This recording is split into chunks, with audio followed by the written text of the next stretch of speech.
Roast কার না পছন্দ বলেন, ছোট বড় সবারই কিন্তু রোস্ট অনেক বেশি পছন্দ। আর এই রোস্ট খেতে হয় যেতে হয় বিয়ে বাড়িতে, আর না হয় দোকান থেকে চড়া দাম দিয়ে কিনে নিয়ে খেতে হয়। কিন্তু আজ আমি আপনাদের পারফেক্ট দোকানের কিংবা বলেন বিয়ে বাড়ির মতো রোস্ট তৈরি করে দেখাবো। আর তার জন্য প্রথমে আমি নিয়ে নিলাম জয়ফল, এখানে বড় এলাচ নিয়েছি, জয়ত্রী নিয়েছি দুইটা, অনেকগুলো কাঁচামরিচ, বাদাম অনেকগুলো এবং কিচমিচ। এই কয়টা জিনিসই হচ্ছে মেন জিনিস, তো এগুলোকে আমি বেটে নিলাম। তো তারপর হচ্ছে এখানে আমি কড়াইতে তেল দিয়ে দিলাম, পেঁয়াজটাকে বেরেস্তা করে নিব। তো পেঁয়াজ বেরেস্তা করার জন্য এখানে আমি তেল দিয়ে দিলাম। তারপর হচ্ছে এখানে 1 কাপের মতো পেঁয়াজ দিয়ে দিলাম। আরেকটা কথা, মুরগিটাকে প্রথমেই আমি খুব ভালোভাবে ক্লিন করে 2 টেবিল চামচ টক দই আর হচ্ছে পরিমাণ মতো লবণ দিয়ে মেখে রেখে দিয়েছি। আর আজকে আমি একটা মুরগি আর হচ্ছে হাফ মুরগি নিয়েছি, মানে 6 পিস মুরগি নিয়েছি রোস্ট করার জন্য। এদিকে আমাদের বেরেস্তাটা খুব সুন্দরভাবে হয়ে গেছে, আমি বেরেস্তাটাকে তুলে নিলাম। আর ওই তেলের মধ্যেই দিয়ে দিলাম এলাচ আর হচ্ছে দারচিনি। তারপর হচ্ছে গরম তেলের মধ্যে মুরগির পিসগুলোকে দিয়ে নিলাম, হাই হিটে মুরগিগুলোকে ভেজে নেব।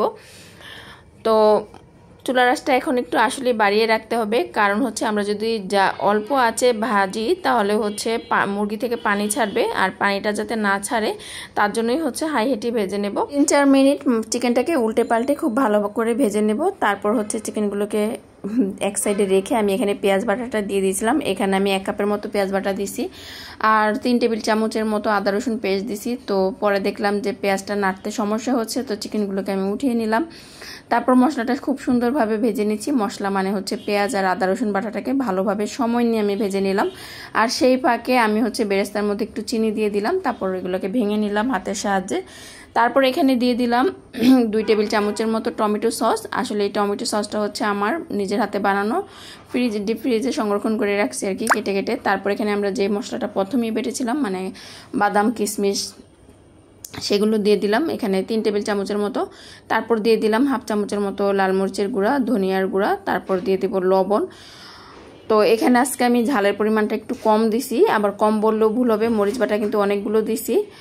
তো এই তো মশলাটাকে খুব সুন্দরভাবে এখন কষিয়ে নিয়েছি। তো আর একটু ভালোভাবে কষানোর জন্য এখানে আমি দুধ দিয়ে দিলাম। আমি কিন্তু আজকের রোস্টে 1 ফোঁটা পানি ইউজ করি নাই, সম্পূর্ণ যেই পানির যতটুকু দরকার ছিল সেখানে হচ্ছে আমি দুধ দিয়ে দিয়েছি। আর এটাই হচ্ছে সিক্রেট, আপনি দুধ দিলেই রোস্টটা অনেক বেশি খেতে মজার হয়। যাই হোক, এই মশলাটা যখন কষে গেছে চিকেনগুলোকে দিয়ে খুব ভালোভাবে ভেজে নিয়েছি। তারপর হচ্ছে এখানে আমি বেরেস্তা দিয়ে দিলাম। বেরেস্তাগুলোকে দিয়ে আবারও কিছুক্ষণ ভেজে নেব।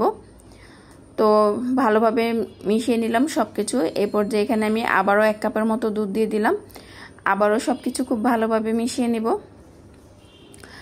আর এভাবে কিন্তু ভাজতে ভাজতেই অনেকটা রোস্টটা সিদ্ধ হয়ে আসছে, বেশি কিন্তু সময় লাগবে না রোস্ট হতে। তো এখন হচ্ছে আমি সব কিছু সুন্দরভাবে নেড়েচেড়ে দিয়ে ঢাকনা দিয়ে ঢেকে দিলাম এবং 2 মিনিট পর পর এসে দেখছিলাম। তো এই দেখেন রোস্ট থেকে কিন্তু একটু পানি ছাড়ছে মাংস থেকে। তো এখন আবারও খুব ভালোভাবে নেড়েচেড়ে দিয়ে ঢাকনা দিয়ে ঢেকে দিব। আর রোস্টের কালারটা দেখতে পাচ্ছেন যে কতটা লোভনীয় হয়েছে। সত্যি কথা বলতে এই রোস্টটা খেলে আপনার বিয়েবাড়ির রোস্টের জন্য আর কোনো আফসোসই থাকবে না, না দোকানের রোস্ট কিনে খাওয়ার জন্য কোনো আফসোস। তো যাই হোক, আমি আবারও ঢাকনাটা খুললাম আর এরপর যে আমি এখানে কিছুটা কাঁচামরিচ দিয়ে দিলাম। রোস্টটা কিন্তু খুব সুন্দরভাবে সেদ্ধ হয়ে গেছে। খুব বেশি নাড়াচাড়া দিতে যাবে না, জোরে জোরে, তাহলে হচ্ছে মাংসটা ছিঁড়ে ছিঁড়ে আসবে। আর এই তো আমার রোস্টটা হয়ে গেছে। এখন হচ্ছে আমি চুলাটা অফ করে দিব। সাদা ভাত কিন্তু পোলাওর সাথে অনেক ভালো লাগে এই রোস্ট দিয়ে খেতে। আমি উপর দিয়ে কিছু বেরেস্তা ছিটিয়ে দিলাম। তো রেসিপিটা কেমন লাগলো অবশ্যই কমেন্ট করে জানাবেন। যদি ভালো লাগে অবশ্যই শেয়ার করে রাখবেন, আপনার ফ্রেন্ড অ্যান্ড ফ্যামিলিকে দেখার সুযোগ করে দিবেন। ভালো থাকবেন সবাই, স্বপ্না সহজের পাশে থাকবেন।